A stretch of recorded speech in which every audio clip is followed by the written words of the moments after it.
नमस्कार मंडळी, मुरंबा या मालिकेचा नवीन प्रोमो नुकताच आपल्या समोर आला आहे। या प्रोमोमध्ये असं दाखवण्यात आलं आहे की आरूच्या स्कूलमध्ये रेस शर्यत असते आणि त्या रेस शर्यतीच्या नियमाप्रमाणे सर्व विद्यार्थ्यांना आपापल्या पालकांबरोबर ही रेस खेळायची असते। पण अक्षय हा ट्रॅफिकमध्ये अडकल्यामुळे आरूही एकटीच असते आणि आरूसोबत खेळायला कोणीही नसते। तेव्हा रमा तिच्याकडे बघते आणि म्हणते, अरे ही तर मुलगी एकटीच आहे।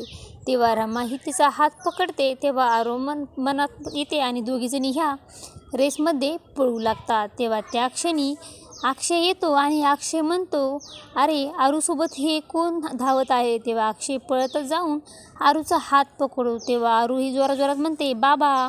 तेव्हा त्याला रमा दिसते। रमाने अक्षय हे एकमेकांकडे आश्चर्याने पाहू लागतात। तर मित्रांनो, रमा आणि अक्षयमधला दुरावा संपणार का आणि त्यांचे दोघांचे मनमिलन होणार का, हे पुढे येणाऱ्या काही भागांमध्ये आपल्याला पाहायला मिळणार आहे। मुरंबा या मालिकेचे सर्व अपडेट पाहण्यासाठी आपल्या चॅनलला लाईक करा, शेअर करा आणि सबस्क्राईब करायला विसरू नका। धन्यवाद।